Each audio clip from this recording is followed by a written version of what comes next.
Welcome back, guys. Hey, ladies. Coffee Talks on the couch. Coffee Talks on the couch. We're back. Today's topic. We are going to talk about things that we wish we would have known when we were 15. That was like almost a tongue twister. That was almost half our lives ago. I know. That's kind of why we chose that age, because I feel like 15 for me was sort of a pivotal moment in learning about myself and like my relationships. I feel like that age too, like you're also gaining a lot of independence. Like for me, at least at 15, I was starting the process of getting my driver's license, and by the time I was 16, I was driving, so I had so much more independence. What would you tell yourself at 15 being independent? So Holly and I kind of talked earlier. We're both feeling a little bit emotional today. I don't know why I'm feeling emotional, but I was really thinking about my 15-year-old self last night. And I just want to like give her a hug and be like, it's okay. A lot of people go through this. It was a hard time.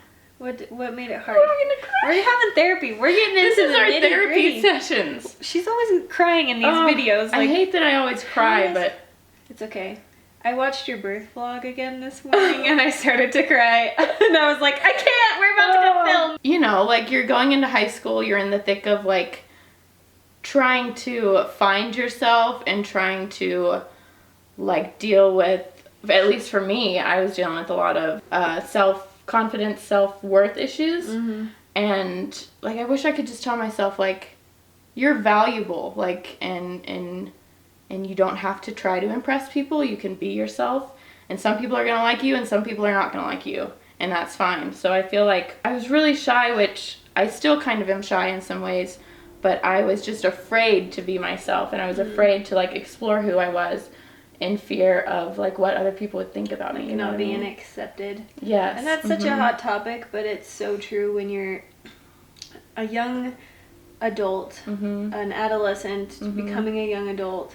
It's like a pivotal point in your life where you start to internalize everything. Yeah. I think that's like when you start to really think about like your place in the world.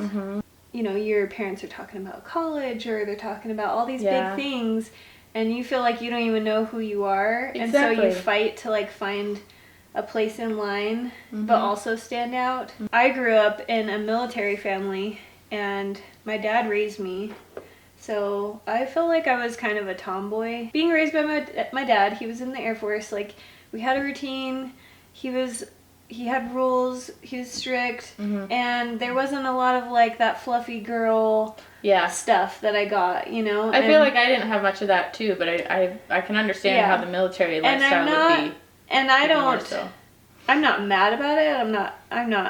I don't hate my childhood or like hate the way I was raised, because I love my dad and I love like the things that he taught me, but I feel like I sort of missed a little bit of that that femininity when you were growing up, that maybe some people get. My sister moved away when I was 15, when she was 15, and I was like 12, and so growing up and then becoming like a teenager, I sort of felt awkward entering this like girlhood or womanhood, because I felt like I didn't know what to do as a woman. No, and I totally still don't, because doing makeup is hard for me. And seriously, I see these teens now, and I'm like, why did I know how to do makeup? I have struggled with feeling connected to that feminine power sometimes. It's better now. Like becoming a dancer, I think, was the outlet that I needed to find my feminine power. But definitely from like 15 until 23, I felt like I was fighting feeling that energy and feeling like I belonged somewhere as a woman, you know? Really, I feel like it could probably speak to a lot of people, but me too, because I feel like fighting, like you said, fighting that power, I feel like I did that. I didn't know what would happen if I tried to embrace it, and it was just like a foreign concept, so I just didn't try, and I wish, and then it feels I feel like it could have helped a lot in a lot of ways. It becomes unfamiliar, like feeling like a feminine woman. By the way, check out these cool cups. Look at our new mugs! Weirdo and weirdest. Somehow I got dubbed weirdest. So like 15-year-old Holly, what would you like to say to her? I would like to give myself a hug and tell her it's okay, you're not alone. But 15-year-old Holly. There's a lot, I would say, but I think this is a really good exercise for people to, like, process this. I feel like maybe I have, like, pent up, like, feelings about my 15-year-old self, but I feel like it's helping me, like, work through it. This is always therapy, you guys. Seriously, it just really sit is. down and talk with a friend. It does wonders. Like, really talk with them. That's another thing. I feel like I never allowed myself to be vulnerable with anybody. And I feel like by doing that, by kind of, like, closing myself off, I never really... I mean, I had friends in high school that I still talk to this day, but I don't feel like I ever really had, like, a real friendship. You know what I mean? So interesting that you say that, because I was never vulnerable. I feel like what I want to tell my 15-year-old self is almost the opposite. Really? Yeah, I feel like I was very vulnerable at 15, 16. Well, I'm not saying I wasn't vulnerable, but I didn't, like, allow myself to, in certain situations, to be vulnerable and to be myself. I had the opposite problem where I didn't have boundaries with people.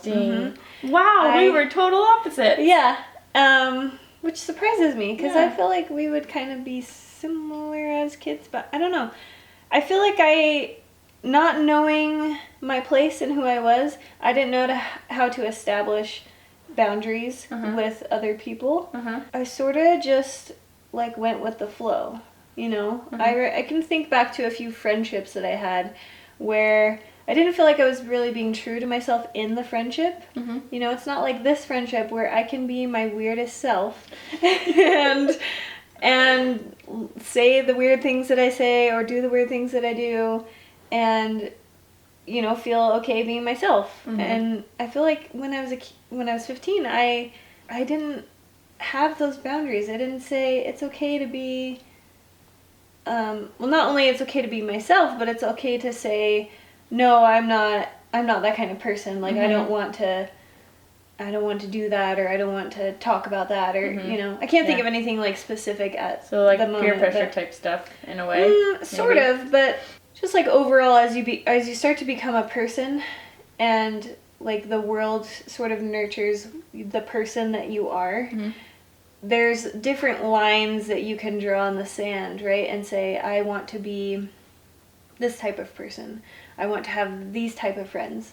I want to do these kinds of activities. I didn't get into any trouble. Like, I was a good kid. I was, like, a straight A student. But I feel like I was easily, like, persuaded, and I didn't know how to assert myself. And that sort of, like, flooded into my adulthood, because I've had many relationships in my adulthood that I haven't known how to assert myself, because I felt like if I asserted myself, I was being a Oh, okay. And that is hard. That's not the truth. Like, you're allowed to assert yourself without coming across that way. But being 15 and not knowing that I could do that with people taught me as an adult that if I assert myself or stand my ground on anything, then I'm automatically a nasty person, you know? And I that's feel like hard. I'm a people pleaser. Like, that's inside of me. And so that's really hard to overcome that, especially 15 years of doing things of feeling to go like along. It has to be a certain way. I think that's a really important lesson. I feel like a lot of people are that way too. Like, I think a lot of women have the same issues, because boundaries is a lot about asserting what's okay for you in your bubble, and then what's not okay. Obviously, the biggest thing that I would tell myself is, I feel like, learn how to have boundaries, learn how to assert yourself, but in a positive, constructive way. I thought of another thing. Okay, let's hear it. I would tell my 15-year-old self. Find a mentor.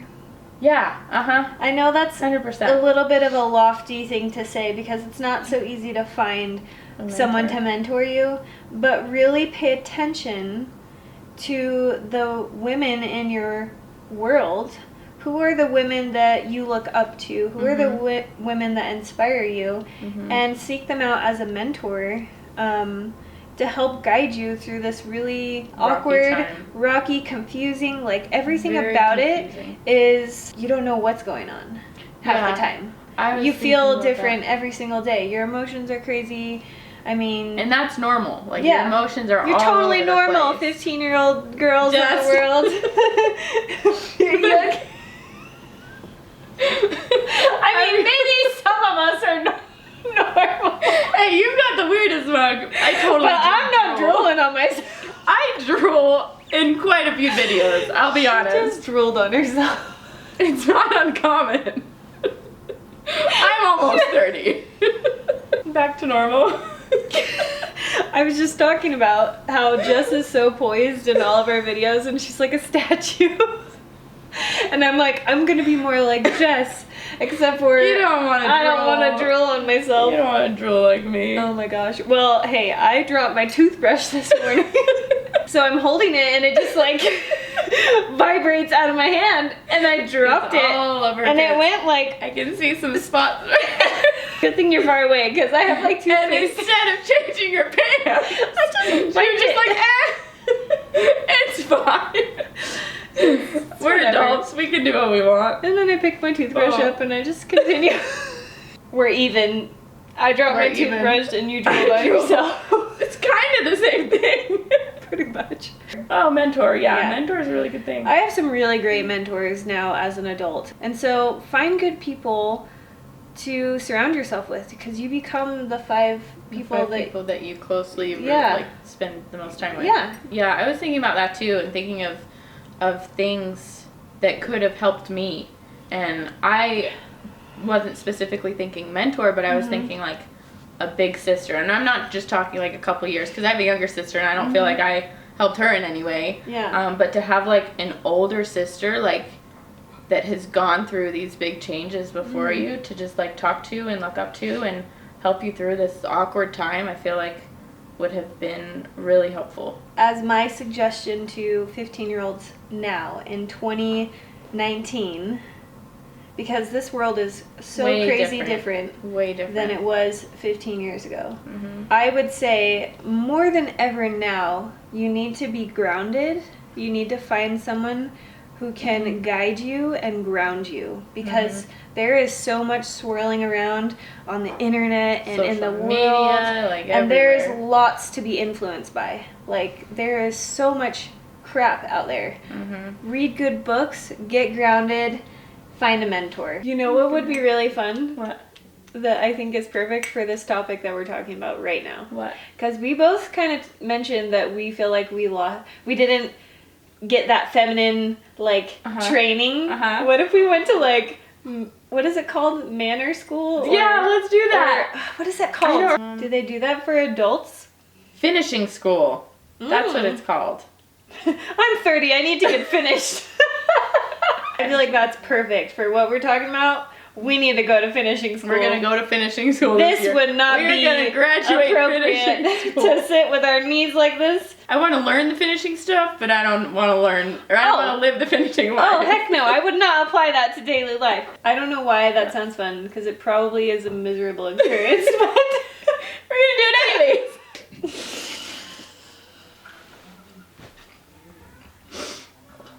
Don't spit your coffee out on my couch. This is why we need to go to finishing school. Alright, let's finish this video.